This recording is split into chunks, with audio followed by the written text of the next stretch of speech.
You're live. Yes, yes. What's up, everybody?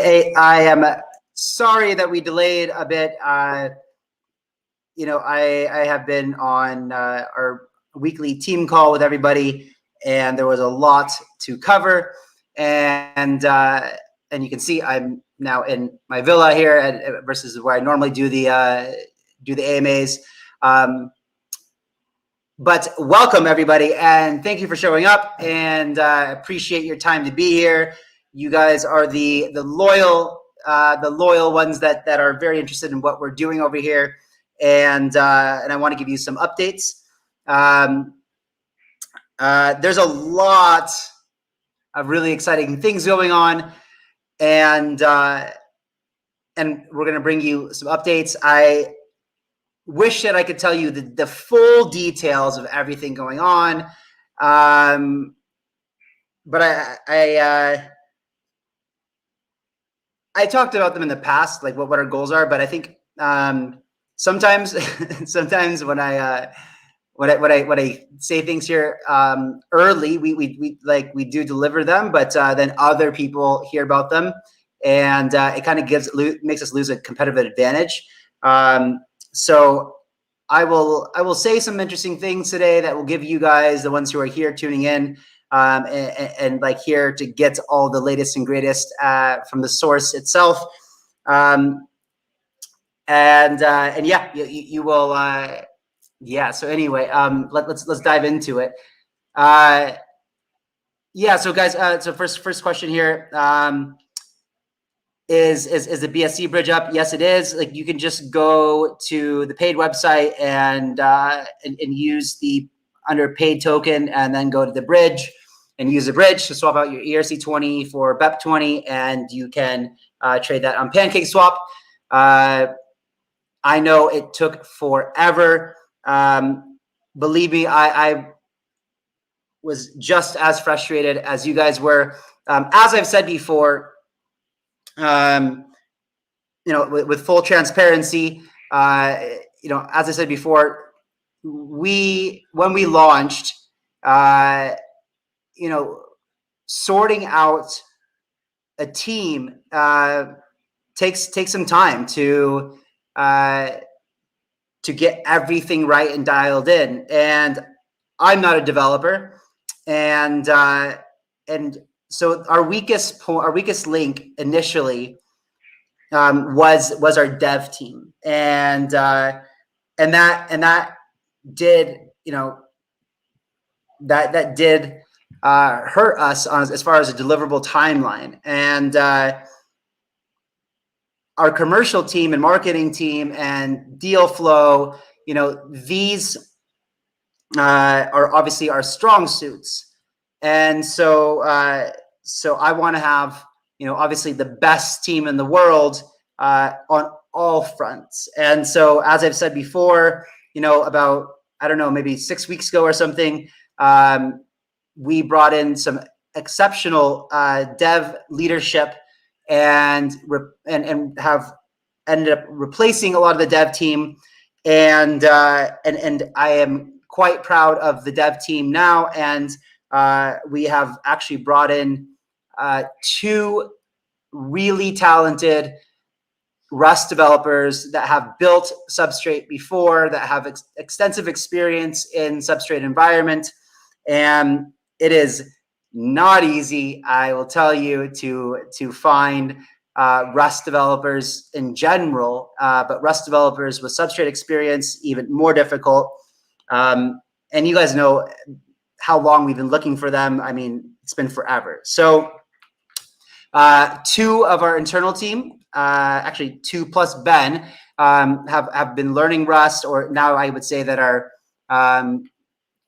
competent junior Rust developers, but we have 2 senior Rust developers with Substrate experience. And that is exciting because we have begun our journey into the Substrate development. And now it's a lot of fun. We're working out all the logic of the foundation of what will be paid chain, or you can think of it as paid nation.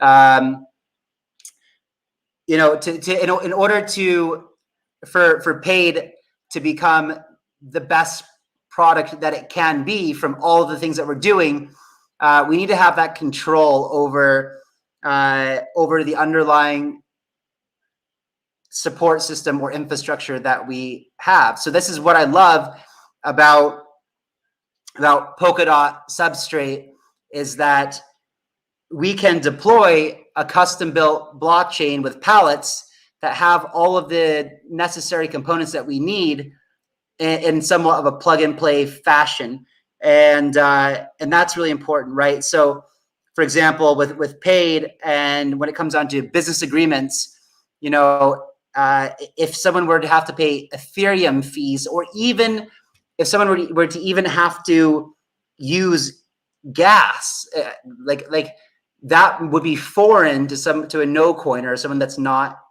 using crypto. It's would be quite simple for somebody to install a wallet, for example, that can sign a transaction. That's no problem. People install browser extensions all the time.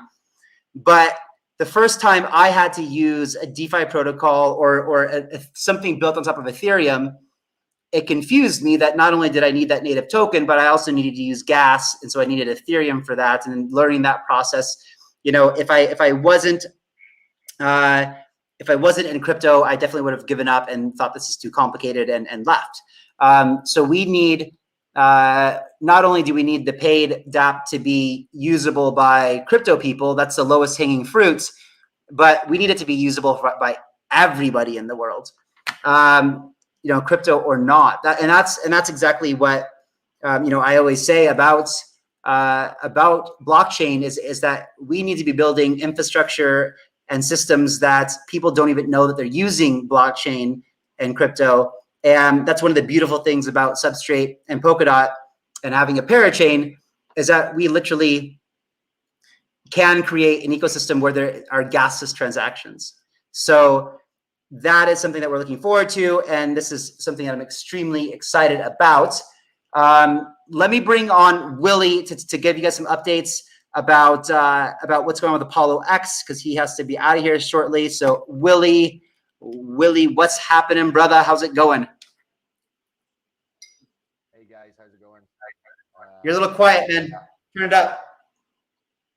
Oh, can you not hear me? Hold on 1 second. Let me just move to this mic. 1 second, guys. Always technical problems here. Try talking into the mic. No, I can't hear you at all. There you go. There you go. Perfect. How's that? Yep, perfect, perfect. All right, it was set up right, but this mic was actually sitting on my table and it collapsed just before I came on screen, so I had to jump onto the headphones. So, yeah, so guys, we've been really, really busy with ApolloX. I know you guys have been giving us a lot of lovely feedback in the chats. It's so nice to see. It seems we've hit the right spot with the majority of our holders on there. People are very, very happy with what we're doing and the IDOs that we're choosing. That has spread out obviously across the crypto sphere, and we're very, very happy to confirm that we have confirmed that Star Atlas will be launching with us on ApolloX, which is pretty amazing. Believe it or not, these guys have already had their IDO plan finished and wrapped up for the last sort of month or so. But when they see what we were doing at ApolloX, I think it fits quite well. Not only with what people are crying out for in the community, but also the way we have marketed this and the way we've brought it to the community itself. We have been really working hard with them. I was on very long calls with them last night. We're going to be doing things a little bit different on the race due to it being on Solana blockchain. We can't actually support that on the platform at the moment, but we can still do the race. So there'll be a little bit of a difference to the process. You guys will be airdropped directly from Star Atlas for your holdings. We'll also be incorporating a pool from Star Atlas themselves. If you know anything about them, they've released lovely meta posters based on NFTs, and I mean they've been going crazy. Some of them are 10, 20x. They're worth quite a lot of money right now. So they've got a lot of people that's involved in that'll be coming over to ApolloX. Should be helping on the buy pressure there to bring in new communities and let them see what we are doing. We've had, the growth of what we've been doing is really, really clear to see. Our BI department's been on that every day for me now. You know, we have 20% of our participants are newcomers on each IDO right now. We were staking over 1.5 million tokens in the first 48 hours. We're about 25 to 35% oversubscribed at the moment. And we've been consistently delivering good IDOs that are sitting at 10x or above as of now. So all in all, pretty successful. We're really happy. And again, if anybody has any feedback with anything at ApolloX, we're listening. And the reason that this is working is because we listened in the first place. And we're really excited for Star Atlas. Yeah, Star Atlas is insane. We invested in Star Atlas like 6 months ago, and I was blown away by what they were doing. I mean, you know, NFT blockchain gaming, you know, is obviously the hottest thing in crypto right now, and the timing could not be better. I love it when these projects have the foresight to. I mean, Star Atlas is not a new project by any means, as far as like their development. They're building an Unreal Engine and Unreal 5, and then like some of the graphics of what they're doing are insane. Yeah, I'm excited, very excited for it. That'll be fun.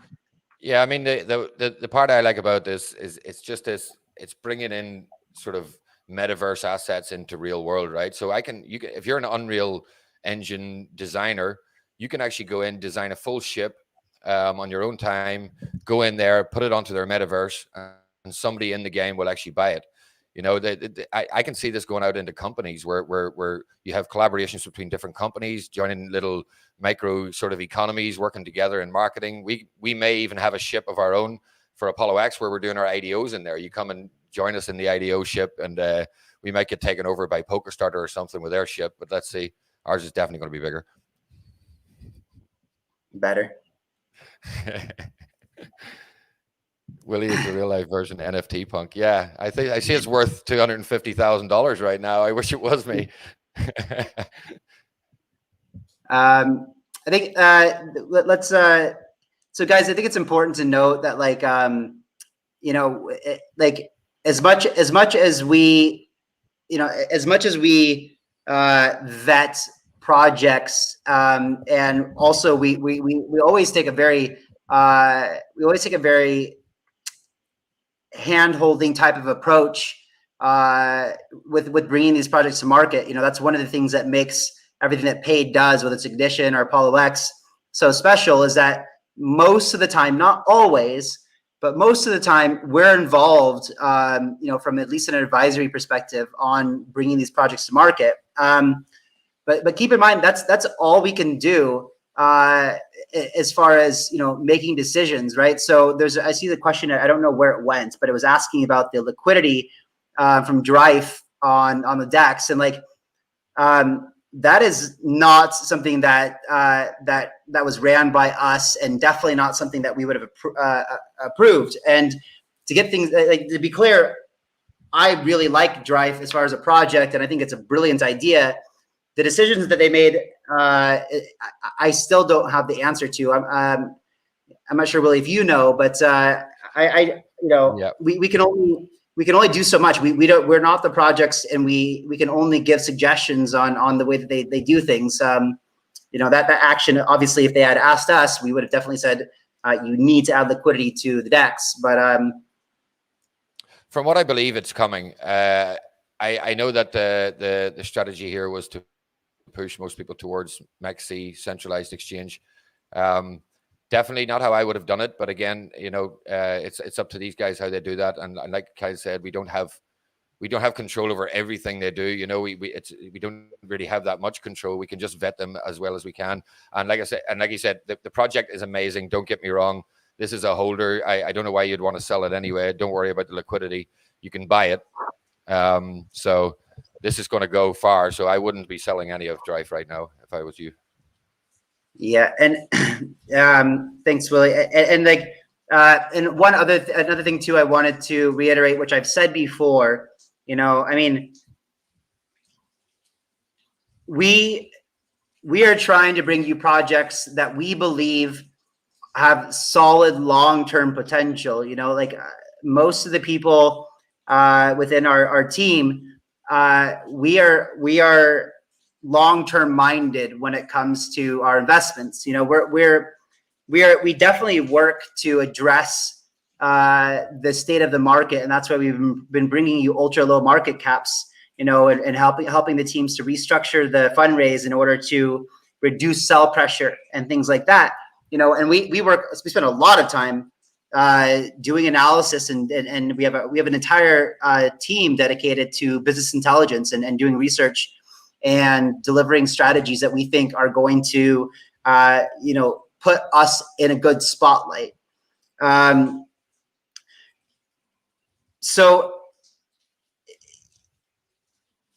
just keep that in mind, right? Like we are trying to deliver high quality projects that we believe, you know, and we also invest in most of these projects as well. Like, so we have long-term positions because we believe in them long-term. It's not something that we're not looking for pump and dumps or anything that's just a short term. You know, we do want, of course, that ability to brag about how well that they do. But you look at a project like Globe, for example, right? Globe, I am extremely bullish on Globe long term. The fact of the matter is right now you can get Globe on the open market for a third of what the IDO price is, and that's not good. That's not nice. It doesn't make us look good.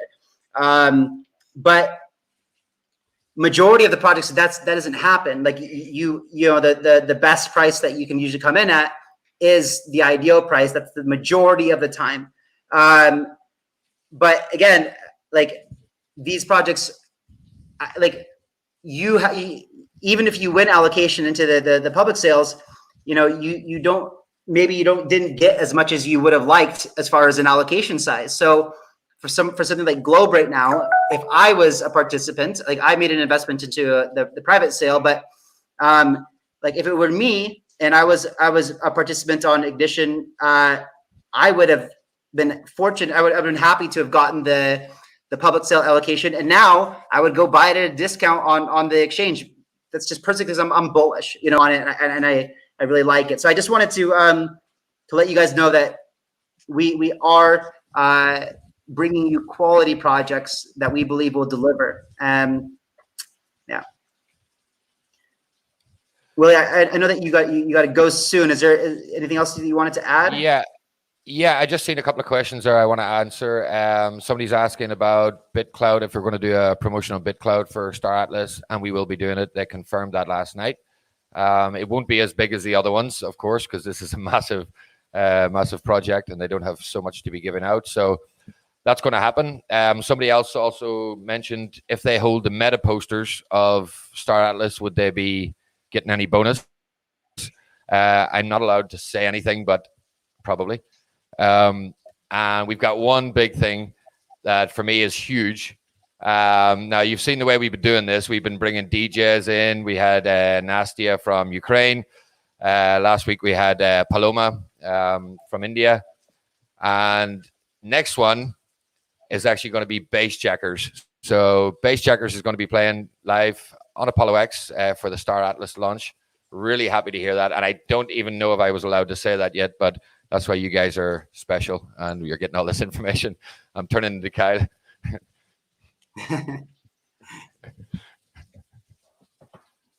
All right. So yeah, guys, I got to run to another AMA. So thanks very much. Thanks, Willie. Thanks. Okay, guys. So now on some more updates.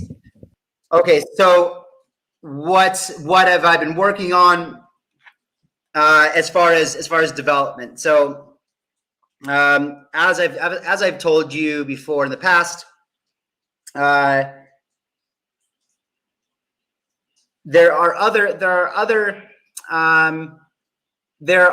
crypto communities that really live in silos or are somewhat fragmented from the most of the stuff that you and I are exposed to, or the way that we market, right? Like everyone, we market, or we check out crypto Twitter, Telegram communities, sometimes Reddit. But when you look at a place like China, for example, they're mostly existing on WeChat and Weibo and a couple other platforms that we never use. And they have their own kind of crypto ecosystem, but it's massive. You know, it's a massive country with a lot of money, and you know they have the great firewall of China, which really makes it hard for projects to break into. That's why one of the reasons I was so ultra bullish on Ultra is because they have that experience breaking into China, and when you can access that Chinese community, that is something quite unique over others, because breaking into the Chinese market usually requires a relationship with the people who can allow you to access those communities and that media and things like that. And then we have places like India, for example, that really up until about 3 months ago, most Indians were afraid due to the lack of clarity about whether they were allowed to participate in cryptocurrency or not. So most didn't even do it at all. I've tried to pay people for services in India in crypto, and most of the time they won't take it. So there's different demographics like this that haven't had an opportunity to participate in a lot of the projects that we are investing into or doing due diligence on or presenting to you guys. There's also different markets like South America. We know South America has a huge crypto community, and we just don't get a lot of projects that are coming out of that area. We also know that places like Nigeria are also massively developing crypto, and again, it's quite isolated. So we often see like dual IDOs or IDOs that launch on like multiple platforms. Let's say you have one on Ignition and BSC Pad and DAO Maker. And while the stakeholders might be slightly different, who's participating in purchasing these tokens, in general, you're marketing to the same kind of community, the same demographic. So what I have been focused on is how do we get paid into the hands of new demographics, right? Because our demographic, our market is quite saturated. There's been, 100 LAUNCHPADs that have popped up since we did. And that's not good for anybody, but importantly, it is very diluting in attention, right? And so what was something other than market conditions, because obviously that had a huge role in the performance of the IDOs that we launched, you know, within the first quarter of the year, the first 10 of them or 15 of them or whatever. Obviously market conditions were great, but also attention wasn't spread so thin, right? There was Polkastarter and us, and there was really just all the eyeballs focused on us. Yeah. And so it was highly concentrated and a lot of demand. And so what if we were able to break into markets where we have that same kind of unique and undivided attention? How valuable might that be?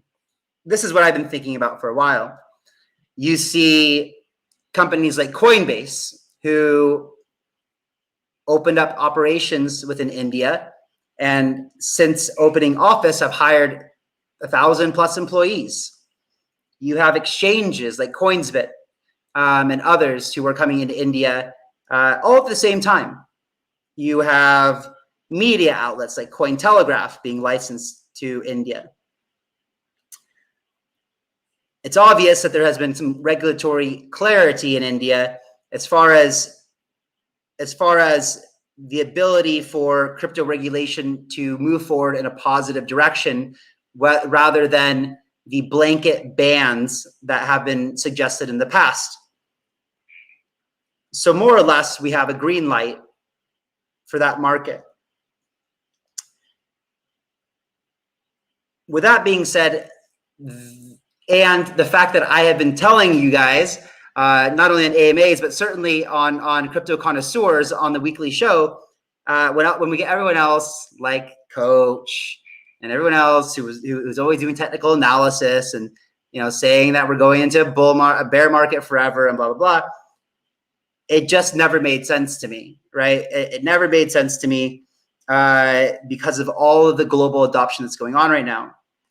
With that being said, I believe that the best value, the best way to spend a lot of time right now is to continue to take advantage of market conditions. And what we're seeing right now is a clear signal that this massive bull run was just taking a little bit of a break. And it's what I've been telling you guys. Like, it's important to zoom out and take a macro bird's eye view of what's going on in the world and just how radically evolving this space is. I mean, we're seeing that with legislation. We're seeing that with the infrastructure bill and how many people came out to protest what was going on.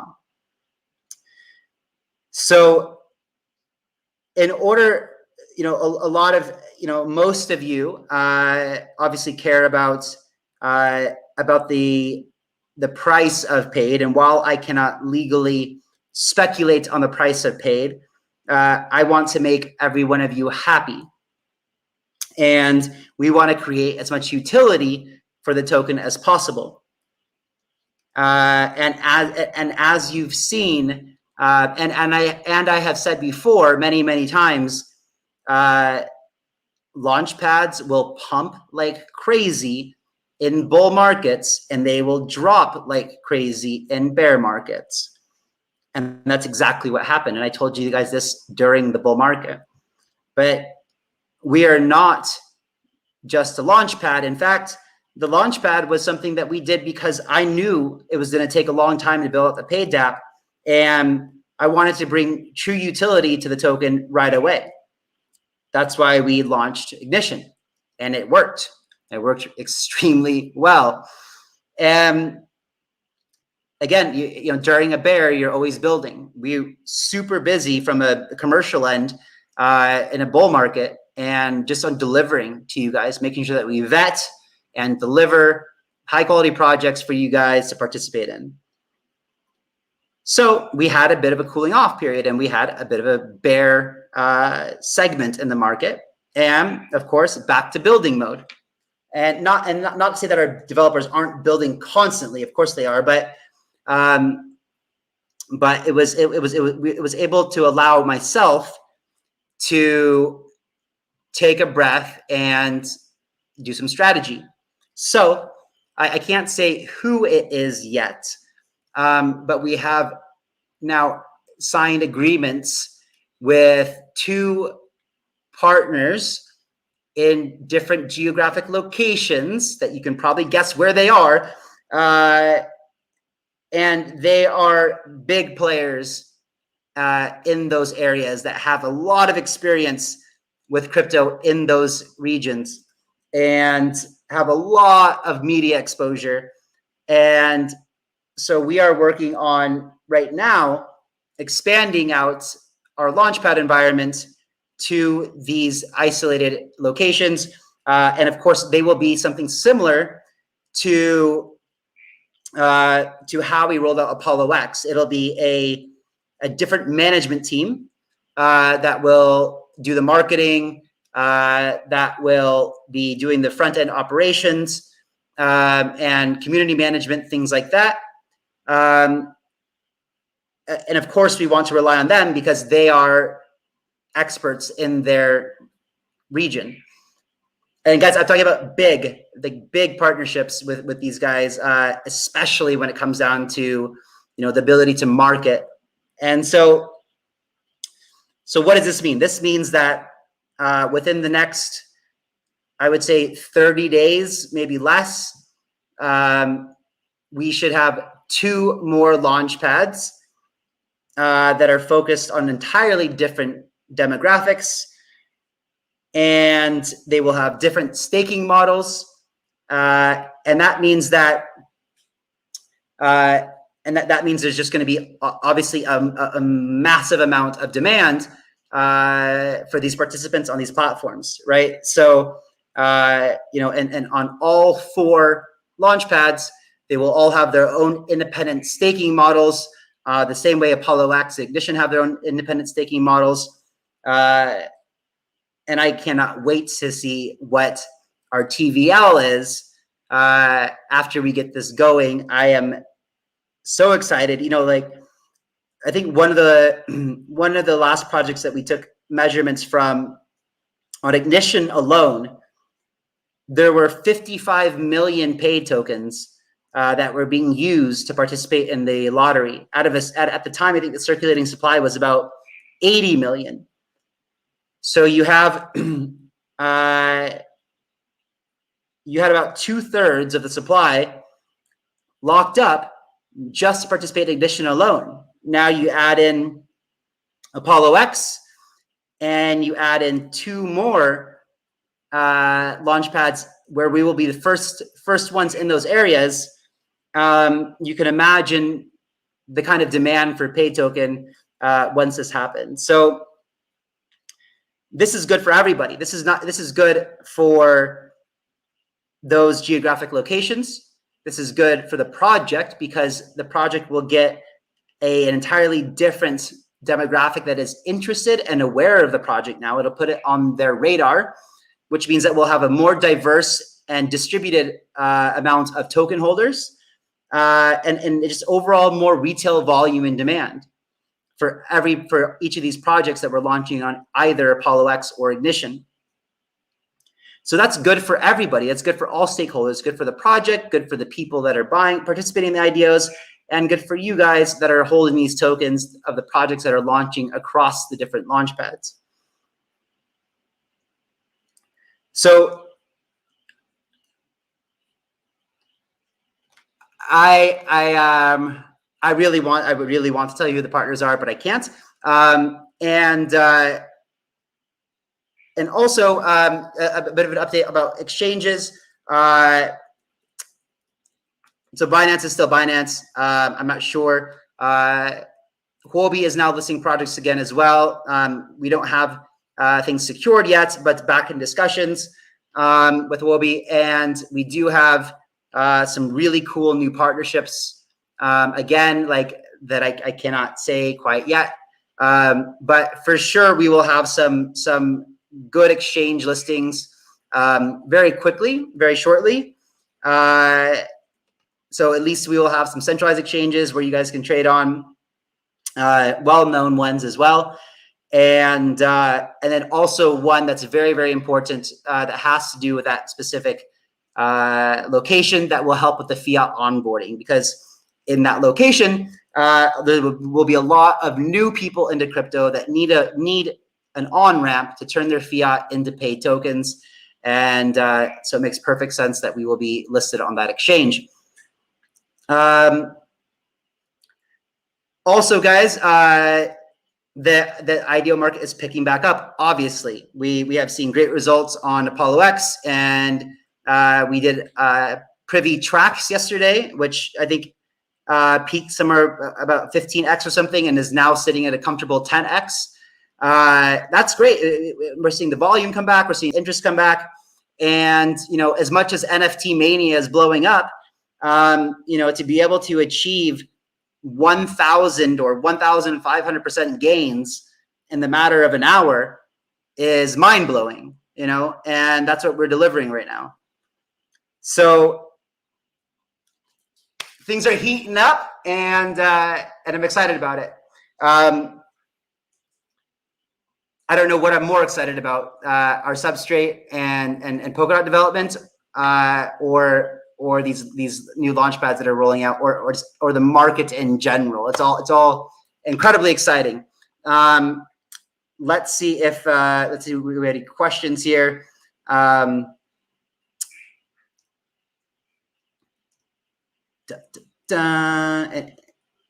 Yeah, a lot of you guys are LOL Coach. Yeah, I love Coach. and he's good at what he does.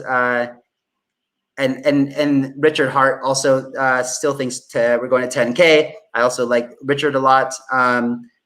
I am extremely curious, and I'd like to know what you guys think also about this dilemma that we will be faced with when Pulse Chain launches.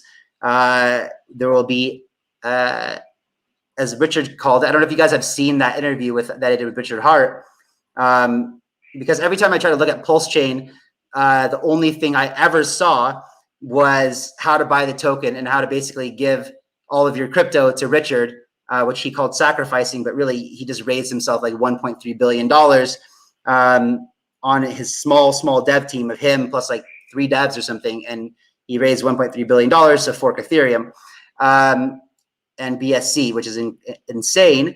Good for him. It's going to be an extremely interesting experiment. I'd like to know from you guys, what do you think? Should we operate on Pulse Chain? It'll be fast, cheap. We are on BSC now, and that's sufficient. But whether we like it or not, Richard Hart is forking Ethereum and every ERC20 on Ethereum, including paid. So we're going to have an entirely new paid token supply. And all of you guys that have paid tokens in your wallet are now going to have Pulse versions of paid tokens as well. I don't know what to do about this. I don't know. Do we? Yeah. Like, you know, there's a lot of people that are quick to call Richard Hart a scammer. I don't know where that comes from personally. I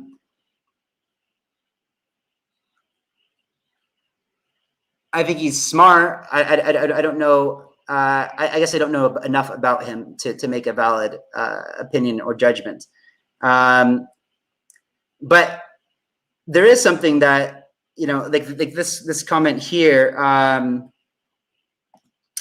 about Polygon. Like, I have a bit of a problem with layer 2s. To be honest with you, like, think about a layer 2 solution and how difficult it is for your average person to use a layer 2. Not only that, not only is it difficult, but it's expensive. You know, you have to, if you want to get like, let's say that you want to put your paid token on Polygon, well, you need to, in order to put your token into layer 2, you need to write a transaction to the Ethereum mainnet, which means you have to interact with it, which means you have to pay gas.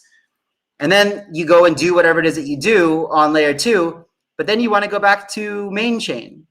So because maybe you want to use maybe you want to store your crypto in your hardware wallet. So then you have to go take it off layer 2, put it back on layer 1, and now you have to do another mainnet transaction, which means there's even more gas. So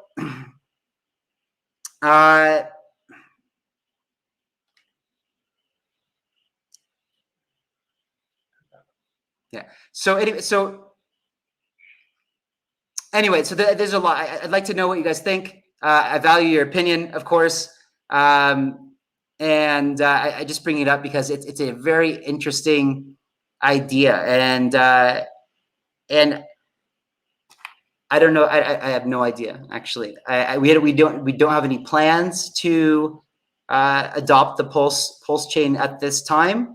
I think the best thing to do is wait and see how it actually comes out. Is it robust? Is it secure? Is it decentralized? We don't have enough information at this point to make a proper judgment call on it. We do know that Ethereum is just ridiculous when it comes down to fees. But now we have the BSC solution. So a lot of things to think about. Hey, Kyle, will Ignition or any other paid launchpad be launching projects from other chains, such as Cardano, Solana, Matic, etc.? Yeah, so we will. Cardano doesn't have smart contracts yet, so we can't.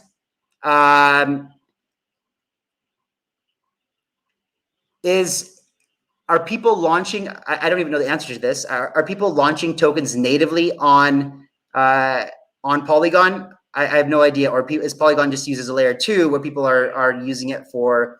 I don't know. But where we're focused right now is in Rust, and so we definitely want to be able to do multi-chain transactions, of course.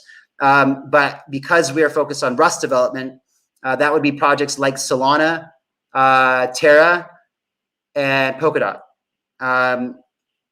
So yes, we will be incorporating these. I think one of the difficult things right now about multi-chain launches is that there is no token standard for Terra, or as far as I'm aware, maybe for Terra, but I know for like Polkadot, there's no token standard yet. So whereas in Ethereum or BSC, it's easy to create a smart contract because there's a token standard, like BEP20 or ERC20. We know what the characteristics of that smart contract look like and how to program a smart contract according to that. But until a standardized token comes out for these native chains, it doesn't really make sense for us to offer them.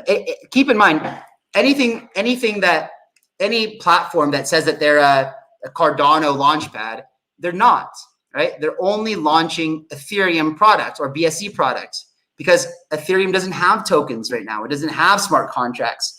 So anyone who's like leveraging the name of a base layer protocol for marketing purposes to make you believe that you're somehow affiliated with that chain, it's a marketing gimmick, right? So as these layer 1 tokens begin to become more robust and they're launched more often, and as we see more adoption on these layer 1s or layer 0s, yes, we will. We will be implementing them. Of course, it's going to be ever evolving multi-chain as it makes sense to do so. Why is Star Atlas not on Ignition? Guys, Star Atlas is going on FTX, right? Which is where they should be going. Keep in mind, Star Atlas is a Solana-based project. SBF, Sam Bankman-Fried, from FTX is one of the lead and main investors in Solana. So it was obvious that Star Atlas would be launching on FTX. It just makes the most sense, and that's great for Star Atlas. And the reason why Star Atlas is launching on ApolloX is because there's simply an alignment of philosophy and the kind of branding. You know, I mean, it gets along so well. And guys, remember, like, paid tokens work on ApolloX as well, and it's a pretty low barrier to entry. So if you have paid tokens, go stake them on ApolloX and participate. You know, like there's nothing to stop you from doing that. So there's no competition between Ignition and ApolloX. Like, we're the same team, and it's all about it's all of it's good for paid the token.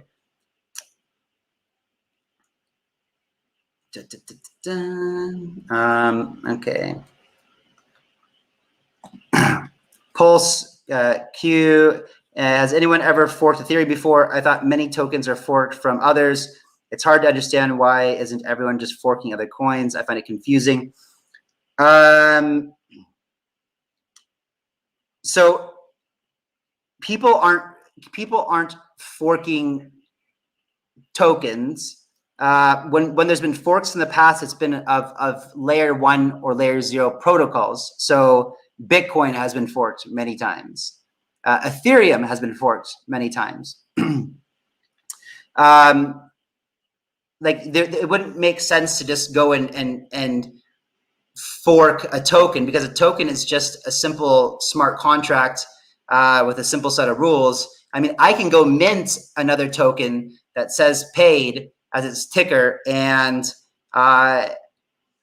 because of the way encryption works and identifying it, it just wouldn't have any value. It's not associated. It's not used. Its utility doesn't exist, or it's not interoperable with the functionality that we have in paid networks. So, so it's not about forking any of the tokens. It's about forking the underlying protocol. But because they are forking the underlying protocol, which is Ethereum, they're just going to also copy all the tokens that exist and airdrop them to the same wallet holders that were holding those tokens before. So that's why this is a bit different. Nobody has ever done that before, forked the tokens on a protocol. Yeah, we are at House of DAO, guys. We are working on some behind the scenes kind of weekly episodes, which is exciting. So you guys can kind of see, tune in and see what is that we're doing here on a day-to-day basis and what it's like to be here. It's beautiful. It is, it's gorgeous. Where will you be at? When will you do a paid conference with a lot of influencers in Thailand? So this is a good question. I mean, we're definitely planning on it, doing a huge tropical summit. There's no way to plan for it right now. There's just way too much going on in Thailand as far as COVID and things like that. Yeah, and so also, guys, we changed the Crypto Connoisseurs to Thursday. So make sure that you tune in tomorrow. We'll be talking about the most relevant and important things going on in the crypto space and the biggest macro news. And also, if you're not aware, not familiar, like we have our crypto cases, which is getting pretty insane right now. And so I'm excited to share that with you guys tomorrow. So make sure that you tune in tomorrow, 8:30 Thailand time, which is UTC +7, and come check out myself and our guests. And you gotta subscribe, stay tuned, and comment for your chance to win some of these crypto cases. All right, guys, I gotta run. I'm actually 20 minutes late to my last call. So luckily it's an internal call with the team, so they know I'm on here, but I gotta run, guys. Thank you so much. I cannot wait for the news to actually be released of everything I kind of hinted at tonight. I believe it's going to be a big deal. Good night, everybody. Thank you so much. Have a wonderful day. Bye-bye.